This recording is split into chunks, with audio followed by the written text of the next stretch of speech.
अच्छा, अब यहां देखो, आज हम लोग अपना पहला क्लास स्टार्ट कर रहे हैं, ठीक है।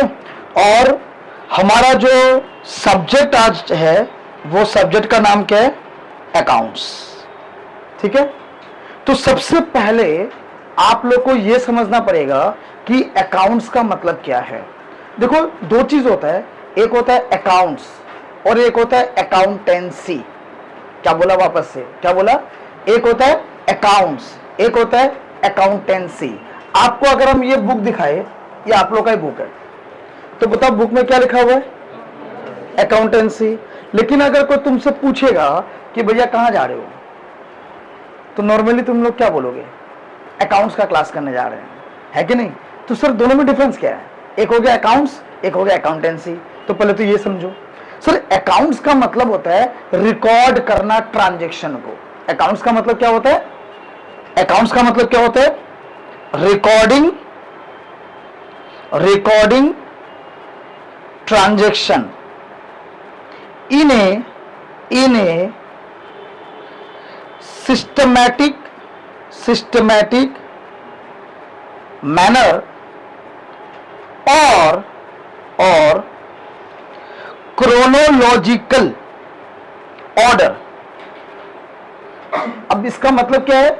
सर अकाउंट्स का मतलब होता है किसी भी ट्रांजैक्शन को अगर आप रिकॉर्ड करते हैं, आप मेंटेन करते हैं सिस्टमैटिक मैनर से या क्रोनोलॉजिकल ऑर्डर में। तो यहां पे ना दो वर्ड आया आपका, सर एक वर्ड आया ट्रांजैक्शन, एक वर्ड आया क्रोनोलॉजिकल। अब ये दोनों का मतलब क्या है? अब ये दोनों का मतलब क्या है? सर ट्रांजैक्शन का मतलब क्या होता है? सुन लो यहां पे, अभी हमारा वर्ड आ गया, मान के चलो ट्रांजैक्शन। तो पहले ये समझा देता है कि ट्रांजैक्शन क्या होता है। ट्रांजैक्शन का मतलब होता है exchange of goods and services in terms of money. तो बेसिकली ट्रांजैक्शन का मतलब क्या होता है? सर कोई भी लेन देन हमारे बीच में हो। जैसे मान के चलो आज आप लोग यहां क्लास करने के लिए आया है, तो कोई रिक्शा से आया होगा, कोई रैपिडो से आया होगा, कोई बस से आया होगा, उससे आप लोगों ने क्या लिया? सर्विस, और बदले में आप लोगों ने क्या पे किया? पैसा। ये भी एक ट्रांजैक्शन है, क्योंकि सबका आज पहला क्लास है। तो सब लोग ने, मान के चलेगा एग्जांपल, सब लोग ने आज पेन खरीदा होगा, तो सर पेन खरीदा, बदले में क्या दिया होगा? पैसा। ये भी क्या है? एक ट्रांजैक्शन है। बहुत जनों ने स्केल खरीदा होगा, रबर खरीदा होगा, शार्पनर खरीदा होगा, बदले में क्या दिया? पैसा। तो इसको भी क्या बोलेंगे हम? ट्रांजैक्शन।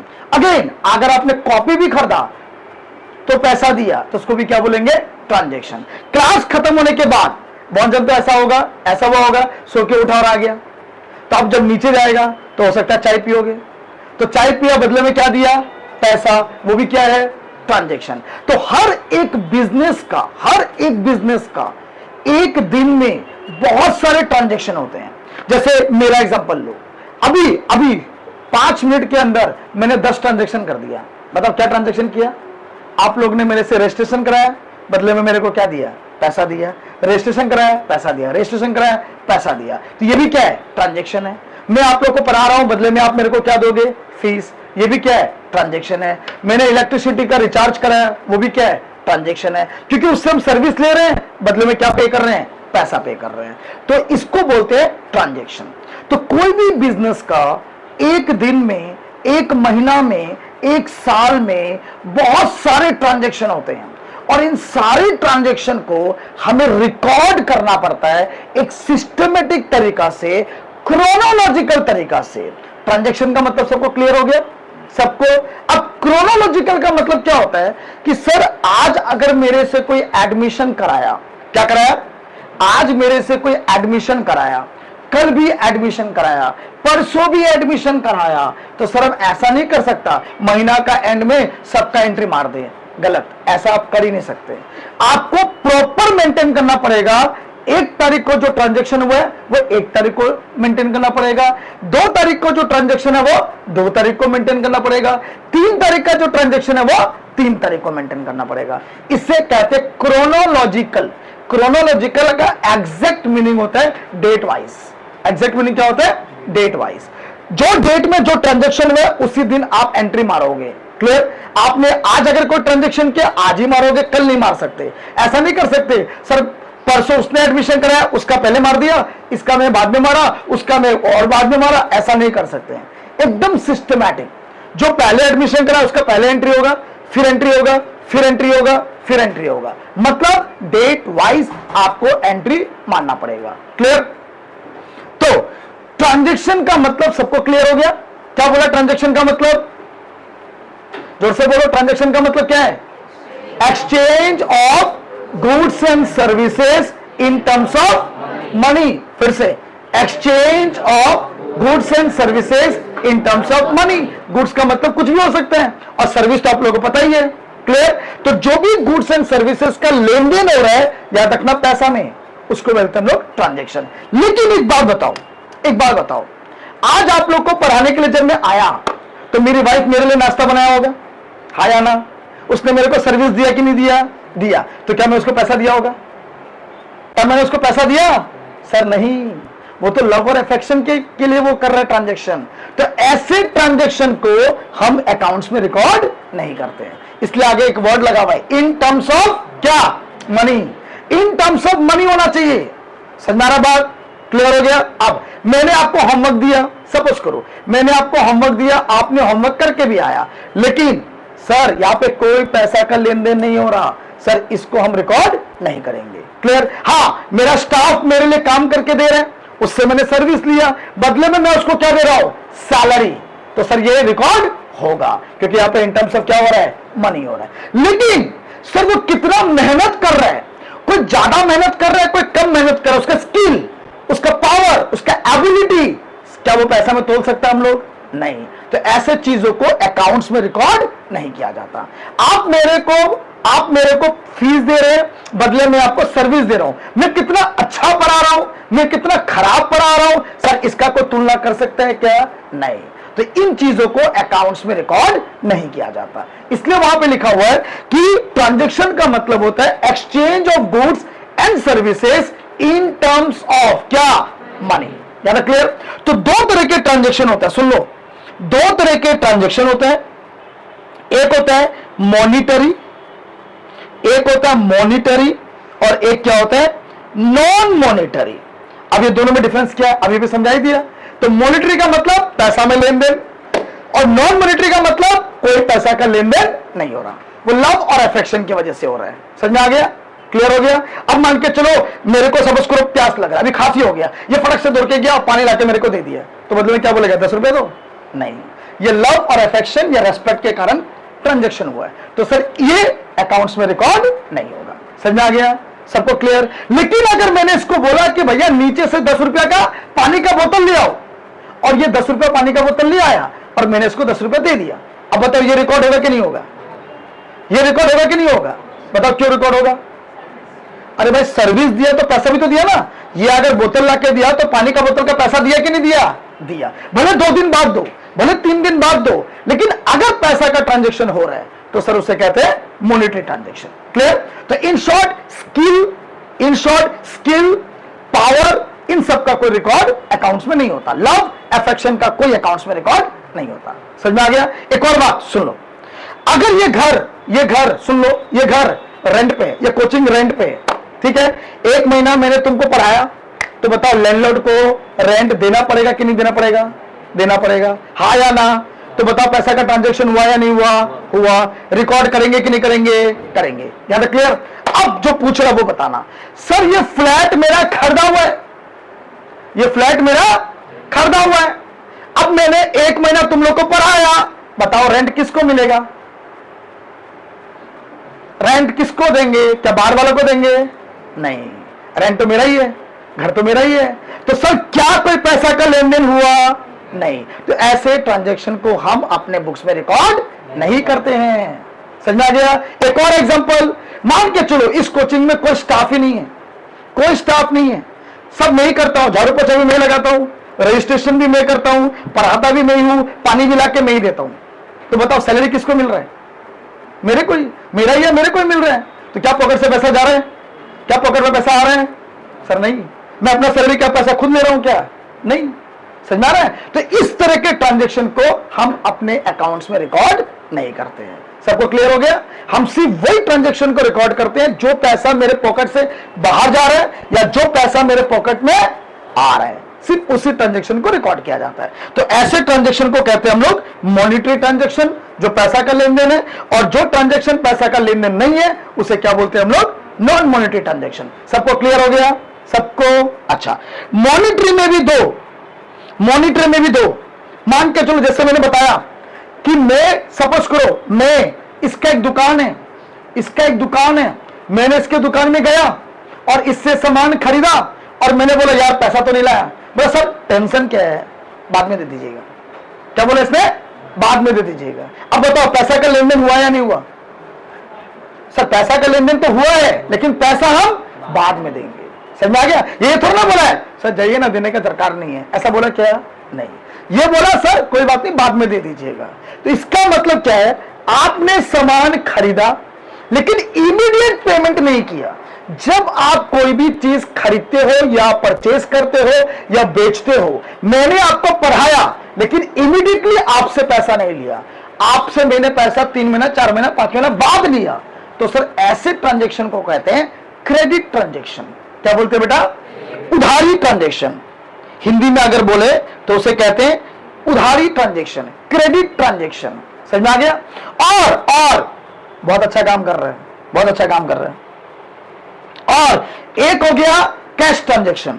कोई भी चीज आपको ऐसा लगता है ना कि सर कुछ बता रहे हैं और ये मेरे को फ्यूचर में याद नहीं रहेगा, अपने लैंग्वेज में फटाफट कॉपी के बैक साइड में लिख लेना, ताकि क्या होगा कि फ्यूचर में जाकर के आपका एग्जाम्पल वगैरह जो मैं हिंदी में बोल रहा हूं या ऐसा चीज जो बुक में नहीं मिलेगा, वो आप लोग को रिवीजन करने के लिए आपका काम आ जाएगा। समझ में आ गया? चलो, तो कैश ट्रांजेक्शन का मतलब क्या होता है? एक बात और सुन लो, कैश ट्रांजेक्शन का मतलब ये नहीं होता इमीडिएटली कैश में देना, नहीं। आप इमीडिएटली कैसे भी दे सकते हैं। जैसे आज सुबह मैंने रजिस्ट्रेशन किया, हाथों से पेमेंट की है, लेकिन कोई कैश में दिया है, कोई ऑनलाइन गूगल पे किए है कि नहीं? जैसे इसका भाई ऑनलाइन किए, वो भी कैश ट्रांजेक्शन है क्योंकि इमीडिएट ट्रांजेक्शन हुआ है। इसने कैश दिया मेरे को, ये भी कैश ट्रांजेक्शन है, इमीडिएट पेमेंट हुआ है। लेकिन दोनों में फर्क क्या है? सर इसने कैश दी है, इसके भाई ने क्या किया? ऑनलाइन लगाया। तो इमीडिएट ट्रांजेक्शन आप कैसे भी कर सकते हैं, गूगल पे कर दो, पेटीएम कर दो, चेक दे दो, कैश दे दो। तो ये गलत फहमी होता है बहुत सारे स्टूडेंट का कि अगर मैं लिखूंगा कैश ट्रांजेक्शन तो इसका मतलब होता है सर कैश में लेन देन। नहीं, कैश ट्रांजेक्शन का एग्जैक्ट मतलब होता है इमीडिएट पेमेंट। क्या होता है? Immediate payment. जब कोई इमीडिएट पेमेंट आप कर रहे हैं उसे कैश ट्रांजेक्शन कहते हैं, और जब कोई ट्रांजेक्शन आपने किया लेकिन पैसा का लेन देन अभी नहीं हुआ, बाद में होगा, तो सर इसको बोलते हैं हम क्रेडिट ट्रांजेक्शन। याद क्लियर हो गया? ठीक है। तो पूरे साल में सुन लो, पूरे साल में बिजनेस का हम लोग हमेशा बिजनेस के पॉइंट में से देखेंगे। बिजनेस का पूरे साल में सर बहुत सारा ट्रांजैक्शन होता है, उसमें कुछ कैश ट्रांजैक्शन होता है, कुछ क्रेडिट ट्रांजैक्शन होता है, कुछ नॉन मॉनेटरी ट्रांजैक्शन होता है। तो जो कैश ट्रांजैक्शन होता है, जो क्रेडिट ट्रांजैक्शन होता है, वो हो गया मॉनेटरी ट्रांजैक्शन, और जो स्किल वगैरह है वो नॉन मॉनेटरी ट्रांजैक्शन होता है। तो जो मॉनेटरी ट्रांजैक्शन होता है सर, उन सारे ट्रांजैक्शन को हमें रिकॉर्ड करना पड़ता है। क्या करना पड़ता बेटा? रिकॉर्ड करना पड़ता है एक सिस्टमैटिक तरीके से, ऐसे नहीं जैसे तैसे रिकॉर्ड कर दिया। जैसे यहां पे जो हॉस्टल में रहता है या पीजी में रहता है ना, उसको पता होगा कि रिकॉर्ड करना कितना जरूरी है। अब उसका पापा ने उसको 2000 रुपए दिया, बोला पूरा महीना चलाना है, तो लिखेगा ना भाई 10 रुपए कहां खर्चा हुआ, 20 रुपए कहां खर्चा हुआ, 30 रुपए कहां खर्चा हुआ। लेकिन वो जो रिकॉर्ड करेगा सर सिस्टमैटिक नहीं करेगा। वो क्या करेगा? एक कॉपी लेगा, जैसे तैसे लिख देगा। आप अकाउंट्स को ऐसे मेंटेन नहीं कर सकते, क्योंकि बिजनेस जो अकाउंट्स मेंटेन करता है वो सरकार को दिखाना पड़ता है। किसको दिखाना पड़ता है? क्यों दिखाना पड़ता है सरकार को? क्योंकि टैक्स देना पड़ेगा सरकार को, तो सरकार को ऐसा तैसे लिख के नहीं दे सकता। एक प्रॉपर गाइडेंस, एक प्रॉपर तरीका से मेंटेन करना पड़ेगा। क्लियर? इसी को कहते हैं क्रोनोलॉजिकल या सिस्टमेटिक मैनर। बताओ सबको क्लियर?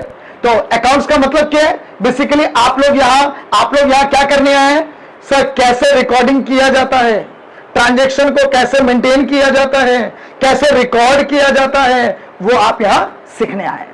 तो बेसिकली इसको क्या बोलते हैं, अकाउंट्स। याद है, क्लियर। लेकिन जो तरीका मैं आपको बताऊंगा, जो मेथड्स में आपको बताऊंगा, जो प्रोसेस में आपको बताऊंगा रिकॉर्ड करने का, उस मेथड, उस प्रोसेस को कहेंगे अकाउंटेंसी। क्या बोलेंगे?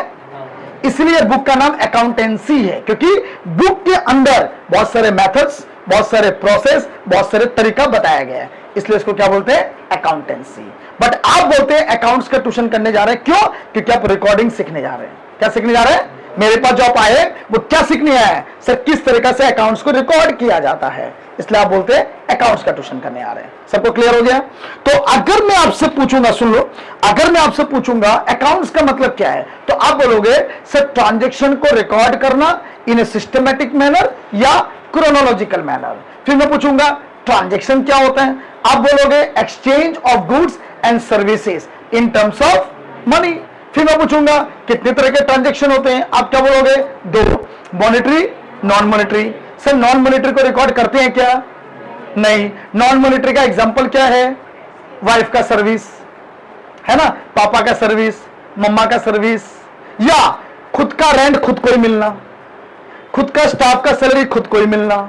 ठीक है, क्लियर। तो ऐसे बहुत सारे यहाँ पे बच्चे होंगे जिसके पापा का एक दुकान है, उसी के पापा साफ सफाई करते हैं, उसी के पापा सारा काम करते हैं, और उन्हीं के पापा का वो दुकान खरीदा हुआ भी है, तो रेंट भी उन्हीं के पापा को खुद ही मिलता है, सैलरी भी उन्हीं के पापा को खुद ही मिलता है कि नहीं? सब चीज खुद ही मिलता है, कोई बाहर पैसा जा भी नहीं रहा या कहीं बाहर से पैसा आ भी नहीं रहा, खुद का पॉकेट का खुद का पॉकेट में ही है। तो ऐसे ट्रांजेक्शन को हम रिकॉर्ड नहीं करते हैं।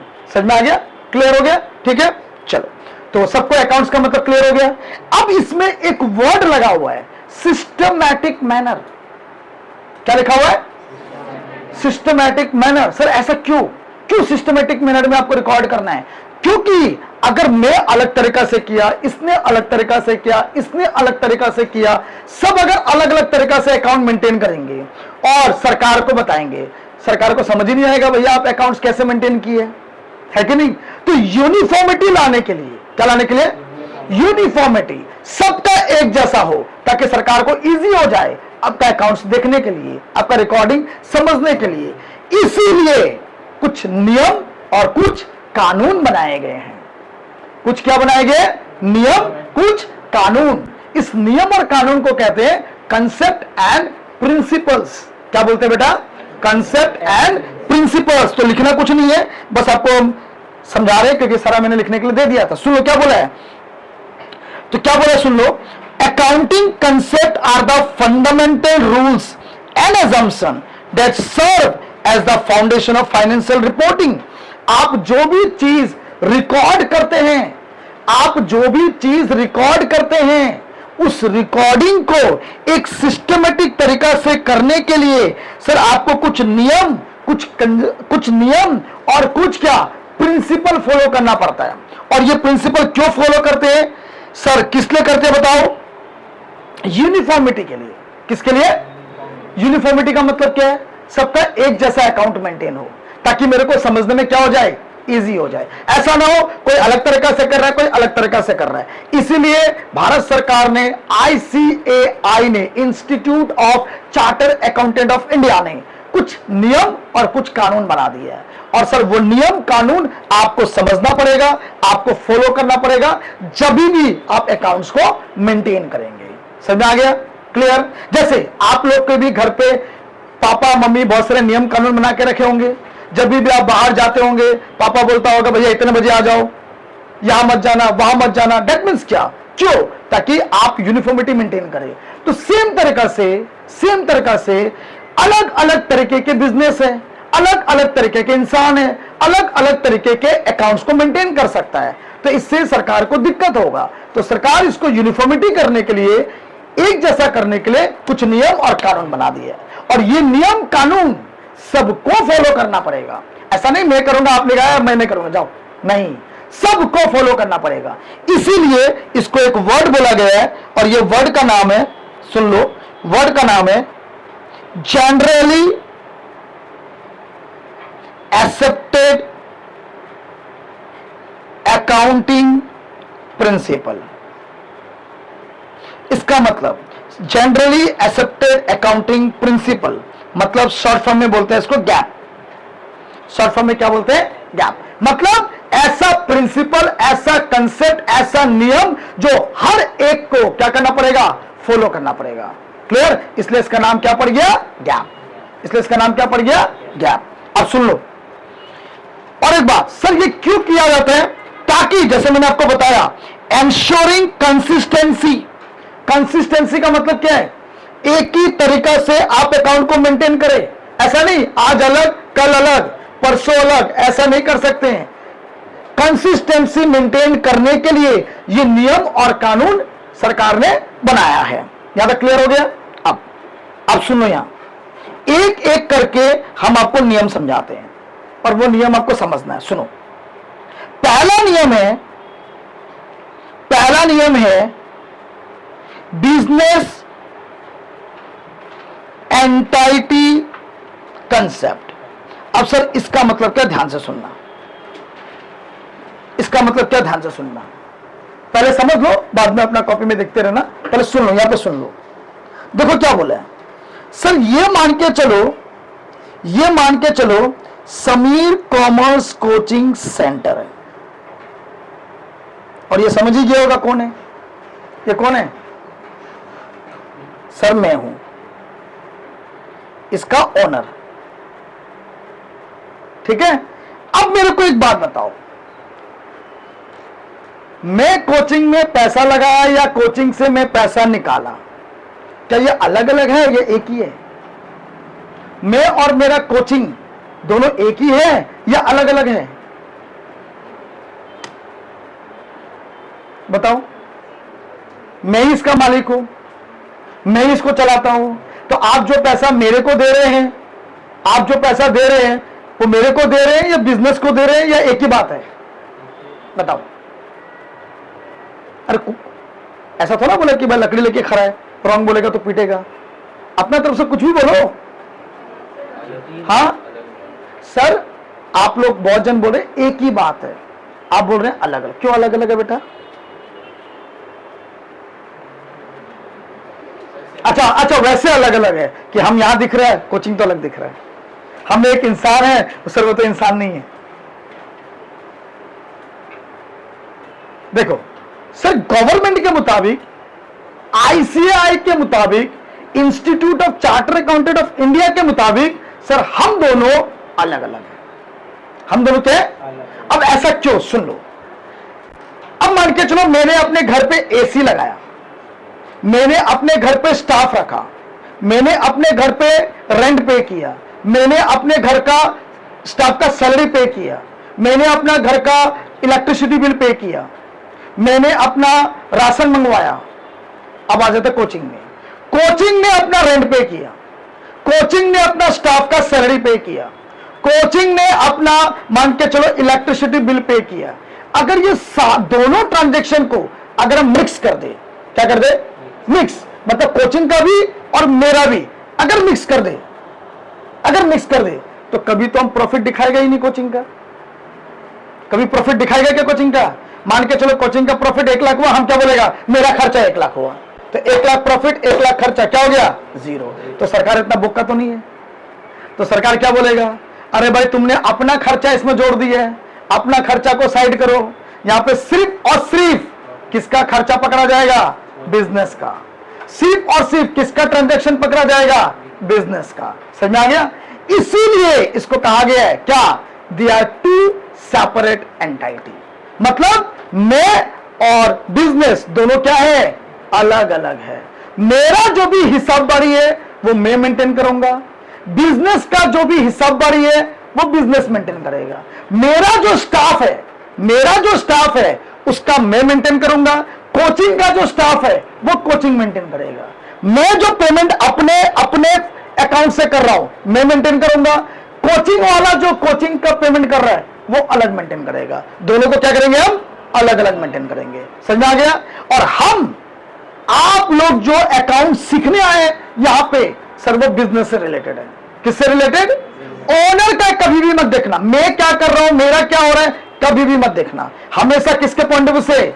बिजनेस के पॉइंट ऑफ व्यू से। किसके पॉइंट ऑफ व्यू से?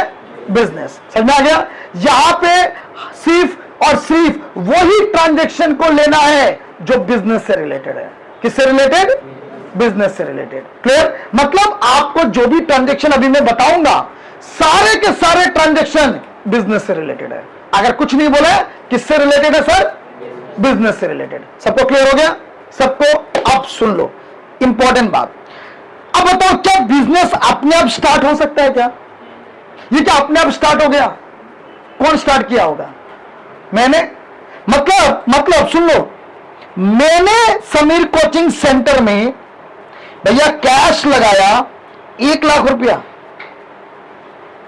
फर्नीचर खरीद के लगाया 50,000 का, एसी खरीद के लगाया 50,000 का। क्लियर? तो बताओ टोटल मैंने कितना रुपया लगाया? कितना? 2 लाख रुपया लगाया। हाया ना? हाया ना?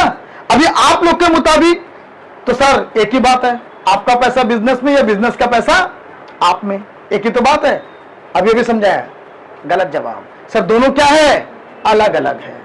बिजनेस के पॉइंट ऑफ व्यू से सोचो, बिजनेस के पॉइंट ऑफ व्यू से सोचो। मान के चलो आप बिजनेस है और मैं समीर ठाकुर हूं, मैं आपके ऊपर 1 लाख रुपया लगा रहा हूं। इसका मतलब क्या है?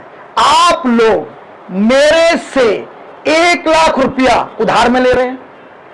हाँ या ना? भाई दोनों अलग अलग है। आप बिजनेस है, मैं समीर ठाकुर हूं, मैं आपको 1 लाख रुपया दे रहा हूं स्टार्ट करने के लिए, बिजनेस चलाने के लिए। तो एक तरीका से आप ये बोल सकते हैं कि आप लोग मेरे से 1 लाख रुपया उधार ले रहे हैं। हाँ या ना? अब बोलोगे सर उधार कैसे हुआ? आपका पैसा मेरा पैसा एक ही तो है। सर बार बार मैं बता रहा हूं, हम दोनों क्या है? अलग अलग। हम दोनों अलग अलग हैं, ऐसे नहीं अलग अलग है, गवर्नमेंट के मुताबिक अलग अलग है। तो मैंने अगर आपको पैसे दिए हैं मतलब आपने उधार लिया मेरे से। क्या लिया मेरे से? उधार। और उधार को अंग्रेजी में अकाउंट्स में बोलते हैं लाइबिलिटी। क्या बोलते हैं? लाइबिलिटी। मतलब बिजनेस के लिए ये 2 लाख रुपया क्या है? लाइबिलिटी है। क्या है? लाइबिलिटी। सबको क्लियर हो रहा है? सबको? अब सुन लो, सुन लो। सर ये पैसा किसने लगाया? समीर कोचिंग सेंटर में ये 2 लाख रुपया किसने लगाया? ओनर ने। किसने लगाया? एक होता ओनर लगाया, एक होता बाहर वाला लगाया। जैसे एग्जांपल, समीर कोचिंग सेंटर ने बैंक से भी लोन लिए। क्या लिए? बैंक से लोन लिए। तो सर बैंक से अगर लोन लिया तो समीर कोचिंग सेंटर के लिए ये भी तो उधार हो गया, ये भी तो लायबिलिटी हो गया। हाँ या ना? हाँ या ना? समझ आ रहा बात? क्या बोला? सर मैंने भी 2 लाख रुपया लगाया, समीर कोचिंग सेंटर ने 1 लाख रुपया बैंक से भी लिया, टोटल कितना रुपया लिया? 3 लाख। हाँ या ना? तो सर समीर कोचिंग सेंटर का उधार कितना का हो गया? लायबिलिटी कितना का हो गया? 3 लाख। लेकिन सर इसमें फर्क है। क्या फर्क है? सर 2 लाख ओनर लगाया है, 1 लाख बाहर वाला लगाया है। बाहर वाला लगाया है तो जो ओनर लगाता है, भाई ओनर है तो रिस्पेक्ट देना होगा, तो उसको लायबिलिटी नहीं बोलता है, लायबिलिटी, लेकिन लायबिलिटी नहीं बोलता। उसे कहते हैं कैपिटल। क्या कहते हैं? कैपिटल। क्लियर हो गया? और बाहर वाला जो पैसा लगाया उसको बोलते हैं लायबिलिटी। उसको क्या बोलते हैं? वापस से बता रहे हैं सर, दोनों ही पैसा बिजनेस के लिए लायबिलिटी है। दोनों पैसा बिजनेस के लिए लायबिलिटी है, बस फर्क कितना है? ओनर जो लगाया है वो कैपिटल हो गया, बाहर वाला जो लगाया है वो लायबिलिटी हो गया। लेकिन है दोनों लायबिलिटी। वापस से मैं बता रहा हूं, है दोनों। बिजनेस के बुक्स में दोनों ही लायबिलिटी में दिखाएंगे, लायबिलिटी में दिखाएंगे। बस फर्क कितना है? एक होता ओनर का पैसा, एक होता आउटसाइडर का पैसा। सबको क्लियर है? यहां तक सबको क्लियर है? तो सर आपने इतना ये हिसाबबारी क्या किया सर? ये तो आपका बिजनेस है, आपका बिजनेस है तो ये सब क्यों करने का दरकार है? सर बिजनेस एंटाइटी कंसेप्ट की वजह से। बिजनेस एंटाइटी कंसेप्ट आपको बताता है, बिजनेस एंटाइटी कंसेप्ट आपको बताता है कि सर ओनर अगर कोई भी पैसा लगा रहा है तो वो उसके लिए बिजनेस के पॉइंट ऑफ व्यू से वो लायबिलिटी है। एक बिजनेस के पॉइंट ऑफ व्यू से वो क्या है? लाइबिलिटी है। क्या है वो? लाइबिलिटी। सबको क्लियर हो गया? ठीक है, चलो अब एक बात बताना, सर मैं अपने बिजनेस में दो चीज लगा रहा हूं, एक तो पैसा और एक, मैं अपने कोचिंग में, कोई भी ओनर अपने बिजनेस में दो चीज लगाता है, एक तो पैसा और एक क्या? दिमाग। एक क्या लगाता है? दिमाग। आपका पापा का दिमाग से ही तो सामान बिक्री हो रहा है, मेरे दिमाग से ही तो आप लोग पढ़ाई कर रहे हैं और पैसा कमा रहे हैं, है कि नहीं? तो दो चीज बिजनेस का ओनर अपने बिजनेस में लगाता है, एक तो पैसा और एक क्या? दिमाग। क्लियर हो गया? जो पैसा लगा रहा है, जो मैंने पैसा लगाया समीर कोचिंग सेंटर में, क्योंकि सरकार के मुताबिक हम दोनों अलग अलग है, तो मैं जो पैसा लगाया उसके बदले में मैं क्या मांगूंगा? कोचिंग से इंटरेस्ट। क्या मांगूंगा? इंटरेस्ट। और जो मैं दिमाग लगा रहा हूं उसके बदले में मैं क्या मांगूंगा? प्रॉफिट। क्या मांगूंगा? प्रॉफिट। सबको समझ आया क्या बोला हम? समीर ठाकुर ने अपने बिजनेस में जो पैसा लगाया, उस पैसा के बदले में बिजनेस से इंटरेस्ट मांगेगा। अब तुम बोलेगा सर क्यों इंटरेस्ट मांगेगा, आपका ही तो बिजनेस है। अरे भाई, बिजनेस एंटाइटी कंसेप्ट के वजह से मैं और ओनर दोनों क्या है? अलग अलग है। तो अगर मेरा पैसा बिजनेस के लिए लाइबिलिटी हुआ, तो सर अगर मैं किसी और को ये पैसा देता, ये 2 लाख रुपया मान के चलो मैं बिजनेस को नहीं इसको दे दिया, तो बताओ ये मेरे को इंटरेस्ट देता कि नहीं देता? देता। तो मैं बिजनेस को बोलूंगा भैया तुमको इंटरेस्ट देना पड़ेगा। क्या देना पड़ेगा? इंटरेस्ट। और जो मैं दिमाग दे रहा हूं, जो मैं काम कर रहा हूं, उसके बदले में मुझे प्रॉफिट जो तुमने अर्न किया वो मुझे देना पड़ेगा। सबको क्लियर है यहां तक? सबको? अच्छा, अब बताना sir, at present Sameer coaching centre के पास मेरा कितना रुपया जमा है? एट प्रेजेंट, अभी at present Sameer coaching centre में मेरा कितना रुपया लगा हुआ है? 2 लाख। है ना? कितना रुपया लगा है? 2 लाख। है ना? चलो, अब जब पूरा साल मैंने बिजनेस चलाया, मैंने कोचिंग चलाया, और साल का एंड में बिजनेस ने 1 लाख रुपया प्रॉफिट कमाया। कितना रुपया? समीर कॉमर्स कोचिंग सेंटर ने 1 लाख रुपया का प्रॉफिट कमाया। अब बताओ ये प्रॉफिट किसको मिलेगा? समीर कॉमर्स कोचिंग सेंटर ने 1 लाख रुपया का प्रॉफिट कमाया, तो बताओ ये प्रॉफिट किसको मिलेगा? ओनर को। मतलब किसको? मुझे। किसको मिलेगा? मुझे मिलेगा। याद क्लियर? सबको समझ आ रहा है बात क्या बोल रहे हैं? समीर कोचिंग सेंटर जो भी प्रॉफिट कमाएगा वो सारा का सारा प्रॉफिट किसको मिलेगा? मुझे मिलेगा। क्यों ऐसा? अरे भाई दिमाग कौन दे रहे हैं? मैं। तो प्रॉफिट भी किसको मिलेगा? मेरे को मिलेगा। समझ आ गया? याद क्लियर? कौन देगा ये प्रॉफिट का पैसा? कौन देगा? बिजनेस देगा। अब बोलेगा सर बिजनेस क्यों देगा, प्रॉफिट तो आप ही कमा रहे हैं। तो आज किसने किसने एडमिशन कराया? एक बार स्लिप खोलो, जो जो एडमिशन कराया एक बार स्लिप खोलो, खोलो खोलो खोलो फटाफट स्लिप खोलो। खोला? क्या लिखा ऊपर? टॉप हेडिंग में क्या लिखा है? समझ में आ गया? आप लोग जो पैसा दे रहे हैं वो मेरे को थोड़ा दे रहे हैं, मैं तो बस लिखने वाला हूं। किसको दे रहे हैं? कोचिंग को दे रहे हैं। तो जो भी पैसा कमा रहे हैं वो कहां पे कब पैसा जा रहा है? समीर कोचिंग सेंटर में जा रहा है। जो भी प्रॉफिट कमाया वो किसके पास है? समीर कोचिंग सेंटर के पास है। लेकिन ये किसका मेहनत से कमाया गया है? मेरा मेहनत से कमाया गया है। तो वो प्रॉफिट का हकदार कौन है? हम है। तो बताओ बिजनेस किसको देगा प्रॉफिट? मेरे को देगा। तो बताओ कैसे देगा? अच्छा, कैसे देगा से एक बात तुम लोग को समझा देता है। सर यहां पे किसका किसका अकाउंट है बैंक में? है किसी का अकाउंट बैंक में?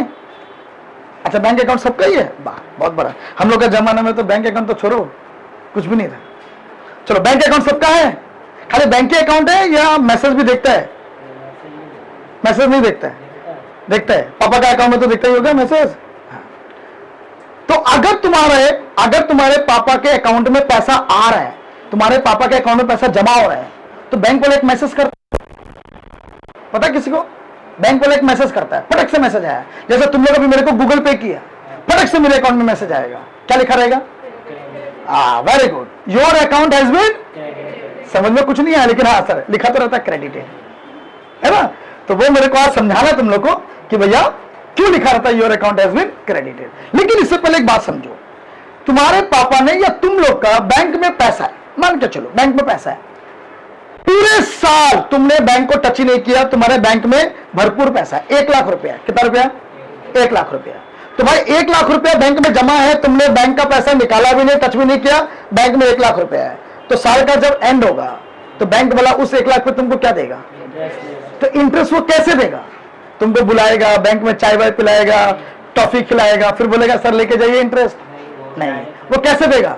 तुम्हारे अकाउंट में, उसके पास तुम्हारा अकाउंट है, ऑलरेडी अकाउंट है, तो तुम्हारे अकाउंट में वो क्या करेगा? ऐड कर देगा। क्या करेगा? ऐड कर देगा। क्लियर हो गया? और अगर तुमने कोई पेमेंट किया किसी को या तुमने कोई पैसा निकाला अपने बैंक से, तो बैंक क्या करेगा? तुम्हारे अकाउंट से क्या करेगा? माइनस कर देगा। क्या कर देगा? माइनस। क्या कर देगा? माइनस। सबको क्लियर है? तो सेम तरीका से अब अपने टॉपिक में आ जाओ, अपने टॉपिक में आ जाओ। बिजनेस के पॉइंट ऑफ व्यू से सोचो, बिजनेस ने एक अकाउंट मेंटेन किया मेरा, और वो अकाउंट का नाम क्या है? कैपिटल। वो अकाउंट का नाम क्या है? मतलब बिजनेस ने एक अकाउंट खोला मेरा जिसका नाम है कैपिटल। क्या नाम है? अब सुन लो, पूरा साल मैंने मेहनत किया, साल का एंड में बिजनेस का प्रॉफिट हुआ। अब बताओ ये प्रॉफिट किसको मिलेगा? ओनर को मिलेगा। Very good. अब ये ओनर को कैसे देगा बिजनेस? समीर कोचिंग सेंटर मेरे को पैसा कैसे देगा? मेरे को बुला के, चाय पानी पिला के, या क्या करेगा वो? उसके पास मेरा अकाउंट मेंटेन है ना, वो अकाउंट का नाम क्या है? कैपिटल। वो कैपिटल में क्या करेगा? वो ऐड कर देगा। क्या करेगा? वो ऐड कर देगा। सबको क्लियर हो गया? समीर कॉमर्स कोचिंग सेंटर क्या करेगा? मेरे कैपिटल में प्रॉफिट बोल के 50,000 रुपया, नहीं 1 लाख रुपया ना, 1 लाख रुपया ऐड कर देगा। अब बताओ मेरे बिजनेस में मेरा कितना रुपया हो गया? 3 लाख रुपया हो गया। समझ में आ गया? मतलब बिजनेस का लाइबिलिटी ओनर के लिए कितना हो गया? 3 लाख रुपया। क्यों लाइबिलिटी? ये पैसा अभी भी फिजिकली मेरे पास नहीं है, ये पैसा अभी भी किसके पास है? ओनर के पास है, सॉरी बिजनेस के पास है। किसके पास? समझ में आ गया? क्लियर? तो इन शॉर्ट सुन लो, जब ये गेट से बाहर निकलोगे, आज कोई पूछेगा तुमसे कैपिटल का मतलब क्या है, तो क्या बोलोगे? अगर कोई तुमसे पूछेगा कैपिटल का मतलब क्या है, तो तुम क्या बोलोगे? एक वर्ड में अगर बोलना है भैया कैपिटल का मतलब क्या है, तो क्या बोलोगे? ओनर का पैसा। क्या बोलोगे? ओनर का पैसा जो बिजनेस में है। बिजनेस के अंदर ये समीर कोचिंग सेंटर में जो भी चीज मेरा है, मेरा लगाया हुआ है। अब तुम बोलेगा सर आपका ही तो लगाया हुआ है सारा। नहीं, अभी भी समझाया था, सारा चीज मेरा लगाया हुआ नहीं होता, 2 जगह से होता है, एक मेरा और एक बाहर वाला। बाहर वाला से भी होता है, लोन वगैरह भी लेते हैं हम लोग। समझ में आ गया? क्लियर हो गया? तो जो मेरा पैसा है, जो मैंने लगाया है, उसको बोलेंगे कैपिटल। उसको क्या बोलेंगे? मैंने लगाया कितना था बिजनेस में? 2 लाख। अभी कितना हो गया मेरा कैपिटल? कैसे हो गया? सर प्रॉफिट मिला आपको। सर क्या मिला? तो बहुत जना ऐसा सोच लेता है सर प्रॉफिट मिला है तो आपके पास चला गया। सर कैपिटल में क्यों ऐड हुआ? सर प्रॉफिट में मेरे को हाथ में कैश में नहीं मिलता सर, वो मेरे कैपिटल में जमा होते जाता है, जमा होते जाता है, जमा होते जाता है। समझ में आ गया? यहां तक क्लियर? अब एक बात बताओ सर, ये पैसा 3 लाख रुपया किसके पास है? ये 3 लाख रुपया किसके पास है? बिजनेस के पास है। किसका पैसा है? मेरा पैसा है। हाँ या ना? सबको यहां तक क्लियर है? अगर मुझे दरकार पड़ा, मुझे घर पे एसी खरीदना है, मेरा वाइफ बोल एसी चाहिए, एसी चाहिए, अब मुझे एसी खरीदना है, अब बताओ बैंक से लोन लूं या अपना पैसा बिजनेस से निकाल लूं? क्या करूं बताओ? मेरा पैसा तो बिजनेस में है ना, तो मैं 50,000 रुपए बैंक से लोन लूं या अपना बिजनेस से निकाल लूं अपना पैसा? ऑब्वियस है बात है, जब आपके पॉकेट में खुद का पैसा तो बाहर से क्यों लेगा लोन? समझा रहा बात? समझा रहा बात? लेकिन सुन लो, ये एसी बिजनेस के लिए खरीदना है या मेरे घर के लिए? मेरा घर के लिए। ये मेरा पर्सनल एक्सपेंसेस है, हाँ या ना? तो अगर मैंने अपने बिजनेस से 50,000 रुपया निकाला, अब बताओ बिजनेस में मेरा कैपिटल कितना बचा? कितना? 3.5 लाख या 2.5 लाख? 2.5 लाख, हाया ना? तो बिजनेस क्या करेगा? मेरे अकाउंट से माइनस कर देगा, हाया ना? तुम लोग क्या करेगा? मेरे अकाउंट से माइनस कर देगा। तुम बोलेगा भैया तुम तो 50,000 रुपए ले रहे हैं अपने खर्चे करने के लिए, तो तुम्हारा पैसा 3 लाख नहीं बचा, कितना बचा? 2.5 लाख बचा, हाँ या ना? तो क्योंकि ये पैसा मैंने अपने पर्सनल यूज के लिए निकाला है, तो सर इसको बोलेंगे ड्राइंग्स। वो नहीं चित्र बनाने वाला सर, ये ड्राइंग्स का मतलब होता है जब ओनर अपने पर्सनल यूज के लिए, अपना घर का यूज के लिए अगर बिजनेस से पैसा निकाले तो उस अमाउंट को कहते हैं हम लोग ड्राइंग्स। समझ में आ गया? सबको क्लियर है? सबको समझ में आ गया ड्राइंग्स का मतलब क्या होता है? तो मेरा अकाउंट में कितना बचा बताओ? तो बिजनेस में साल का एंड में कितना रुपया बच गया? 2.5 लाख। इसे कहते हैं क्लोजिंग कैपिटल। क्या कहते हैं? और मैंने लगाया कितना था? इसे कहते हैं ओपनिंग कैपिटल। क्या कहते हैं? तो एक होता है ओपनिंग, एक होता है क्लोजिंग। तो जो भी प्रॉफिट है सर वो ओनर को मिलेगा, उसके कैपिटल में ऐड कर दो, और अगर वो कोई पैसा निकाल रहा है तो उसके कैपिटल से क्या कर दो? माइनस कर दो। सबको क्लियर है यहां तक? चलो अब एक बात समझाना, कैपिटल और ड्राइंग्स इन दोनों में पूछूंगा, आपको बताना, जिससे मैं पूछूंगा उसको बताना है, ठीक है? सुनो अब बताओ, अगर समीर कॉमर्स कोचिंग सेंटर का एक स्टाफ है, समीर कॉमर्स कोचिंग सेंटर का क्या है? एक स्टाफ। अच्छा कोई क्वेश्चन, ऐसा कोई क्वेश्चन अगर हम पूछ रहे हैं तो ऐसा नहीं, डरना नहीं कि अगर आंसर नहीं देगा तो पीटेगा नहीं। ये हम इसलिए पूछ रहे हैं ताकि आपको जो भी चीज आता है, जो भी आपने समझा वो अब बोलो, चाहे वो गलत हो चाहे वो क्या हो, सही हो। अगर सही बोला है तो बहुत बढ़िया बात है, और अगर गलत बोला है तो उसको करेक्शन किया जाएगा ताकि आपका कंसेप्ट क्लियर हो। समझ आ गया? क्लियर? तो सबको कंफर्टेबल फील करना है, ऐसा नहीं अब मेरे से पूछेगा, मेरे से पूछेगा, ऐसा नहीं करना है। हाँ मेरे से पूछिए सर, मेरे से पूछिए, बोले रॉन्ग हो, कोई दिक्कत नहीं है यार, कम से कम बोलना तो सीखेगा। ऐसा नहीं ऐसा करके बैठने आया है, बोलना सीखना है। अच्छा क्या बोला सुन लो, ओनर ने मतलब सॉरी समीर कोचिंग सेंटर का एक स्टाफ है और समीर कोचिंग सेंटर उसको 10,000 का सैलरी देता है। कितना? 10,000 का सैलरी देता है। मैंने क्या किया, अपने अकाउंट से उसको पेमेंट कर दिया। मैंने, ओनर ने उसको पेमेंट कर दिया, अपने अकाउंट से पेमेंट कर दिया। बताओ ये 10,000 मैं क्या मानूंगा?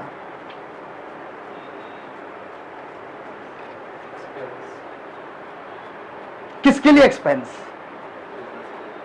बिजनेस के लिए एक्सपेंस। पैसा कौन पे किया? ओनर। तो बिजनेस का एक्सपेंस कैसे हो गया? बिजनेस के पास से तो पैसा ही नहीं जा रहा, और एक्सपेंस इनकम ये सब तो हम समझाया ही नहीं, ये सब तो हम तुमसे पूछा ही नहीं। बिजनेस को कोई पेमेंट करना है, वो बिजनेस नहीं किया, मैंने पेमेंट कर दिया बिजनेस का, तो इसका मतलब क्या हुआ?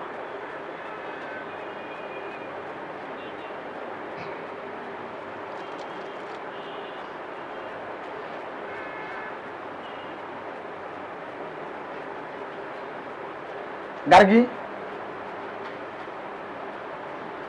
क्या समझा इसका मतलब? बिजनेस का कोई खर्चा है, बिजनेस का कोई सैलरी है, बिजनेस को देना था, लेकिन वो मैंने पेमेंट कर दिया, तो बिजनेस इसको क्या बोलेगा?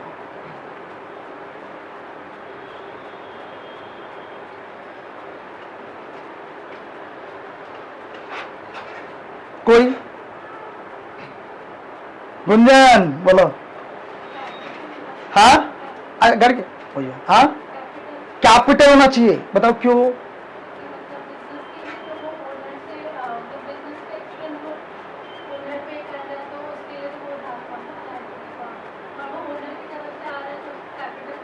बहुत बढ़िया, सब लोग ताली बजाओ एक बार। तो सर बैठ जाओ। तो इसका मतलब क्या समझा? बिजनेस का खर्चा ओनर ने दे दिया, तो इसका मतलब क्या हुआ? बिजनेस से अगेन ओनर से क्या लिया? उधार में पैसा लिया। तो जब भी ओनर का पैसा जा रहा है बिजनेस में या कोई भी सामान जा रहा है बिजनेस में, वो कैपिटल ही होगा, क्योंकि वो ओनर का पैसा है। ओनर का पैसा अगर बिजनेस में जा रहा है या ओनर पेमेंट कर रहा है बिजनेस का कोई भी चीज, इसका मतलब सिंपल है कि ओनर ने बिजनेस का पेमेंट किया या बिजनेस में लगाया, एक ही बात होता है। तो सर इसको क्या बोलेंगे हम लोग? कैपिटल बोलेंगे। क्या बोलेंगे? समझ में आ गया? क्लियर? खर्चा तो है, खर्च बिजनेस का खर्चा है, क्योंकि रेंट सैलरी बिजनेस का खर्चा है, लेकिन सर बिजनेस ने पेमेंट नहीं की है, पेमेंट मैंने की है, तो बिजनेस का खर्चा अगर मैं पेमेंट कर दूं तो बिजनेस के लिए वो कैपिटल हुआ, क्योंकि मैंने अल्टीमेटली पैसा लगाया। समझ में आ गया? क्लियर है? तो बिजनेस मेरे कैपिटल में ऐड कर देगा कि भैया ये पैसा समीर ठाकुर को मुझे देना है, इसलिए वो कैपिटल में मेरा क्या करेगा? ऐड कर देगा। सबको क्लियर है? चलो अब नेक्स्ट चीज, मेरा बेटा का ट्यूशन फीस पे करना है। सुन लो, मेरा बेटा का क्या पे करना है? मेरा बेटा का ट्यूशन फीस पे करना है, ठीक है? और मैं गलती से अपना फोन ले जाना भूल गया, कोचिंग का फोन ले गया, और कोचिंग के फोन में किसका अकाउंट है? कोचिंग का अकाउंट है। तो मैंने गलती से कोचिंग के अकाउंट से पेमेंट कर दिया। खर्चा किसका है? ओनर का। खर्चा किसका है? ओनर का है। पेमेंट कौन किया है? बिजनेस पेमेंट कर दिया है। अब बताओ इसको क्या बोलेंगे? ड्राइंग्स। सबको क्लियर हो गया? इसको क्या बोलेंगे? क्यों ड्राइंग्स? अरे भाई एक तरीका से मैंने अपने घर का खर्चा करने के लिए बिजनेस से पैसा लिया, आया ना? तो ये पैसा बिजनेस पेमेंट तो कर दिया, लेकिन बिजनेस क्या करेगा? मेरे कैपिटल से क्या करेगा? माइनस कर देगा। समझ में आ गया? बोलेगा भैया तो अपने बेटे का पेमेंट किया है, चल माइनस। अब मेरा कैपिटल क्या हो जाएगा? कम हो जाएगा। क्लियर हो गया? सबको क्लियर है ड्राइंग्स का मतलब? चलो एक और एग्जांपल, मैंने अपना लाइफ इंश्योरेंस करवाया, और इसका पैसा बिजनेस ने पे कर दिया। बताओ ये क्या होगा? मैंने अपना लाइफ इंश्योरेंस करवाया, लेकिन इसका पेमेंट बिजनेस ने पे कर दिया, तो इसको क्या बोलेंगे? ड्राइंग्स बोलेंगे। सिंपल सी बात है, ओनर का कोई भी खर्चा बिजनेस पे कर दे तो इसका मतलब बिजनेस के लिए वो ड्राइंग्स हो गया। ड्राइंग्स का मतलब वो पैसा जो ओनर ले लिया बिजनेस से, तो हम उसका कैपिटल से क्या करेंगे? माइनस करेंगे। क्लियर हो गया? अगेन, कोचिंग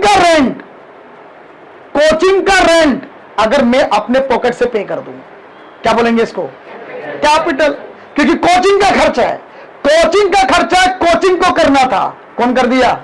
मैंने पेमेंट कर दिया, इसको क्या बोलेंगे? कैपिटल। सर इतना कहानी क्यों सिखा रहे हैं आपको? दोनों तो एक ही है। अगेन क्यों सिखा रहे हैं? बिजनेस एंटाइटी कंसेप्ट की वजह से। ये कंसेप्ट हम लोग को अलग अलग कर देता है, ये कंसेप्ट हमको बताता है कि भैया दोनों क्या है? अलग अलग है। बताओ सबको क्लियर? तो पहला कंसेप्ट क्लियर हो गया, सबको क्लियर हो गया? चलो दूसरा कंसेप्ट होता है मनी मेजरमेंट कंसेप्ट। ये तो हम समझा ही दिया। सर इसी कंसेप्ट के वजह से बिजनेस सिर्फ वही ट्रांजैक्शन को रिकॉर्ड करेगा जो इन टर्म्स ऑफ मनी है। कोई भी नॉन मॉनिटरी ट्रांजैक्शन, कोई भी स्किल वगैरह का ट्रांजैक्शन, सर वो रिकॉर्ड यहां पे नहीं करेंगे। यहां पे सिर्फ और सिर्फ जो पैसा का लेन देन हो रहा है सिर्फ वही रिकॉर्ड करेंगे। मेरे पॉकेट से पैसा जाना चाहिए, मेरे पॉकेट में पैसा आना चाहिए, सिर्फ उसी ट्रांजैक्शन को हम लोग रिकॉर्ड करेंगे। समझ में आ गया? तो इसलिए इसका नाम पड़ गया मनी मेजरमेंट कंसेप्ट। क्लियर हो गया? स्टाफ बहुत मेहनत कर रहा है, उसका कोई रिकॉर्ड नहीं होगा। हाँ, स्टाफ को मैं 10,000 सैलरी दे रहा हूं, वो रिकॉर्ड होगा, लेकिन स्टाफ मेहनत कर रहा है, कितना मेहनत कर रहा है, सर उसका कोई रिकॉर्ड यहां पे नहीं होता है। सबको क्लियर हो गया? सबको क्लियर हो गया? सबको? चलो नंबर 3, पीरियडिसिटी कंसेप्ट। अब इसका मतलब क्या है? सुन लो क्या इसका मतलब। अब एक बात बताओ, सुन लो, अब एक बात बताओ, आप सब बिजनेसमैन हैं, आप सब ओनर हैं, मैं भी ओनर हूं। मैं अपना प्रॉफिट निकाल रहा हूं जनवरी में, ये निकाल रहे हैं दिसंबर में, ये निकाल रहे हैं मार्च में, वो निकाल रही है अगस्त में, सब अलग अलग टाइम पे अपना प्रॉफिट निकाल रहा है। तो अलग अलग टाइम पे प्रॉफिट निकाल रहे हैं तो टैक्स भी कब देगा? अलग अलग टाइम पे, है ना? तो बताओ सरकार को अच्छा लगेगा या खराब लगेगा? सब अलग अलग टाइम पे अपना प्रॉफिट निकाल के और सरकार को बोला भाई ले लो पैसा ले लो, तो सरकार को अच्छा नहीं लगेगा। बताओ क्यों? क्योंकि कोई सिस्टम ही मेंटेन नहीं होगा। कोई भी कभी भी उठा करके अपना अकाउंट क्लोज कर देगा, अपना प्रॉफिट निकाल लेगा, तो सर इससे यूनिफॉर्मिटी नहीं रहेगा। इसीलिए सरकार ने, ICAI ने एक नियम बनाया कि भैया सब लोगों को, जितने भी बिजनेसमैन है, जितने भी बिजनेस है, उनका जो हिसाबबारी होगा, अकाउंटिंग ट्रीटमेंट होगा, वो 12 महीना के बाद क्लोज करना पड़ेगा। और वो जो क्लोज करेगा वो हमेशा 31 मार्च को किया जाएगा। कब किया जाएगा? 31 मार्च। तो मैं सितंबर में अकाउंट क्लोज नहीं कर सकता, आप जनवरी में क्लोज नहीं कर सकता, आप अक्टूबर में क्लोज नहीं कर सकता। क्यों? इस कंसेप्ट की वजह से। तो पीरियडिसिटी कंसेप्ट आपको बताता है, पहला बात सर 12 मंथ के बाद ही क्लोज करेंगे, और कब क्लोज करेंगे? हमेशा 31 मार्च एवरी ईयर। हर साल का 31 मार्च को आपको अपना अकाउंट क्लोज, बिजनेस को मत बंद कर देना, सिर्फ अकाउंट क्लोज करेंगे, प्रॉफिट लॉस निकालेंगे और सरकार को क्या देंगे? टैक्स दे देंगे। समझ आ गया? इसको कहते हैं, अगर 31 मार्च को अकाउंट क्लोज कर रहे हैं तो इसको कहते हैं अकाउंटिंग ईयर। क्या कहते हैं? या फाइनेंशियल ईयर, है ना? लेकिन वैसे देखा जाए तो सर हमारा ईयर एंड कब होता है? हमारा ईयर एंड कब होता है? 31 दिसंबर। तो सर अकाउंट भी तो क्लोज 31 दिसंबर को होना चाहिए था। सर होता है, नो डाउट होता है, 31 दिसंबर को भी हम अकाउंट क्लोज कर सकते हैं। उसे कहेंगे कैलेंडर ईयर। क्या बोलेंगे? तो जब कोई बिजनेस 31 दिसंबर को अकाउंट क्लोज करता है हम बोलेंगे कैलेंडर ईयर, और जब कोई बिजनेस 31 मार्च को अकाउंट क्लोज करते हैं तो उसको क्या बोलेंगे? अकाउंटिंग ईयर या फाइनेंशियल ईयर। क्लियर हो गया? लेकिन याद रखना, क्वेश्चन में अगर बोला नहीं है, हमेशा याद रखना बिजनेस अपना अकाउंट क्लोज कब करेगा? 31 मार्च, दिसंबर को नहीं, 31 मार्च। हाँ, अगर क्वेश्चन में मेंशन कर दिया है कि भैया आप अपना अकाउंट क्लोज कर रहे हैं दिसंबर, तब अलग मैटर है, तब अलग मैटर है। अनटिल एंड अनलेस अगर क्वेश्चन में नहीं बोला है, आप क्या मान लोगे? 31? Very good. क्या बोलोगे उसको? फाइनेंशियल ईयर या अकाउंटिंग ईयर। जब भी मैं बोलूं फाइनेंशियल ईयर 31 मार्च, जब भी मैं बोलूं अकाउंटिंग ईयर 31 मार्च, जब भी मैं बोलूं कैलेंडर ईयर 31 दिसंबर। बताओ सबको क्लियर? तो सर आपने क्या सीखा? ये 3 कंसेप्ट में आपने क्या सीखा? पहला, सर ओनर और बिजनेस दोनों क्या है? अलग अलग। ओनर का ट्रांजैक्शन अलग, बिजनेस का ट्रांजैक्शन अलग। अगर ओनर कोई पैसा लगा रहा है कैपिटल, ओनर अगर कोई पैसा निकाल रहा है ड्राइंग्स, और इसको अलग सेपरेट मेंटेन करना पड़ता है क्योंकि दोनों क्या है? अलग अलग है। समझ में आ गया? तो सरकार को बताना पड़ेगा भाई ओनर का पैसा कितना है मेरे पास, ओनर ने कितना रुपया निकाला मेरे से, बाहर वाला का कितना पैसा है मेरे पास, सरकार को बताना पड़ता है, इसलिए वो अलग अलग मेंटेन करते हैं। क्लियर? नंबर 2, जब भी आपके पास ट्रांजैक्शन आएगा, सिर्फ वही ट्रांजैक्शन को रिकॉर्ड करना जो इन टर्म्स ऑफ मनी होना चाहिए। सर लव और अफेक्शन या इंप्यूटेड, इंप्यूटेड का मतलब होता है खुद का खुद के ही, मतलब मेरा रेंट मेरे को ही मिल रहा है, इसको बोलते हैं इंप्यूटेड। क्या बोलते हैं? इंप्यूटेड। मैं ही काम कर रहा हूं, मुझे ही सैलरी मिल रहा है, तो मतलब ना पैसा कोई बाहर जा रहा है ना पैसा कोई अंदर आ रहा है, तो सर ये कोई ट्रांजैक्शन ही नहीं हुआ अकाउंट्स में और इसको हम रिकॉर्ड नहीं करेंगे। समझ में आ गया? Third number, periodicity concept. कौन सा कंसेप्ट? पीरियोडिसिटी कंसेप्ट ज्यादा जाएगा तो वाल तोड़ के चला जाएगा। तो पीरियोडिसिटी कंसेप्ट, इसका मतलब सर कोई भी बिजनेस हो अपना अकाउंट क्लोज करेगा कब? 31 मार्च। उसे क्या बोलेंगे? Accounting year, financial year. और अगर 31 दिसंबर है तो क्या बोलेंगे? Calendar year. सबको क्लियर है? सबको? तो बताओ आज कितने कंसेप्ट सिखाए? 3 कंसेप्ट सिखाए। और भी है वो हम लोग करेंगे कल, बट आज कितना कंसेप्ट सिखाया? 3। वापस एक बार रिवाइज करा देता आज हमने क्या क्या सीखा। सबसे पहला, सर अकाउंट्स का मतलब क्या होता है? जोर से बोलना है सबको एक साथ। अकाउंट्स का मतलब क्या होता है? Recording transaction in A systematic and chronological order. Transaction का मतलब exchange of goods and services in terms of money. Transaction कितने तरीके के होते हैं? कौन सा? नॉन मॉनेटरी ट्रांजेक्शन को क्या रिकॉर्ड करेंगे? नहीं।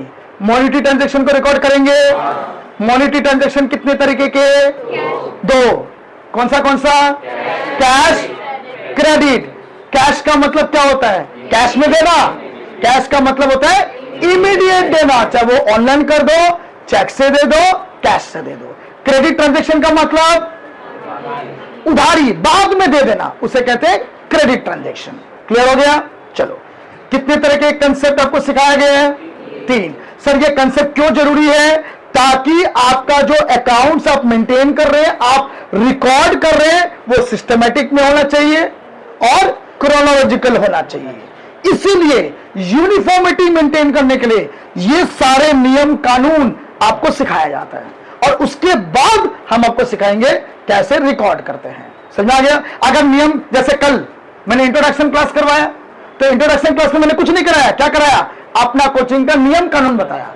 और आज मैं अपना क्लास करना स्टार्ट किया, लेकिन आज नियम कानून का धज्जिया उड़ा दिया, है ना? सब 10-10 मिनट लेट आया। तो ऐसा नहीं करना है, क्योंकि अगर ऐसा करोगे तो देख लो, आज जो भी मैंने कराया, जो लोग लेट आया उसको तो स्टार्टिंग का लेक्चर छूट गया होगा, तो फिर सर वो कैसे होगा? वैसे तो रिकॉर्ड हो रहा है क्लास, तो आप लोग को भेज भी देंगे। लेकिन आपका ये बार बार रिक्वेस्ट है कि आप लोग टाइम से आइए। भले 10 मिनट पहले आ जाओ, कोई दिक्कत नहीं है। अगर मेरा इसके क्लास के अंदर क्लास भी चल रहा है ना, सामने वाला रूम आप लोग के लिए लिया गया है, वहां कोई नहीं रहता। आप जाओ, बैठो, जो होमवर्क दिया वो प्रैक्टिस कर लो, कोई दिक्कत नहीं है। जो मैंने पढ़ाया उसको एक बार देख लो, रिवीजन कर लो, 10 मिनट पहले आ जाओ, कोई दिक्कत नहीं। घर पे बैठेगा तो 10 भी पढ़ेगा नहीं, दोस्तों का फोन आते रहेगा, यहां बैठ जाओ। अब बोलेगा सर यहां भी फोन आएगा, लेकिन यहां तो you are under CCTV surveillance, हम जाके बोल देगा किससे फोन में बात कर रहे हैं। ठीक है ना? चलो, कोई दिक्कत नहीं। तो घर पे जाके एक बार ये जो भी मैंने लिखाया है आप लोग को, उसको एक बार पढ़ लेना। ठीक है ना? तो नेक्स्ट क्लास हम लोग और 3 या 4 अकाउंटिंग कंसेप्ट सीखेंगे। क्लियर?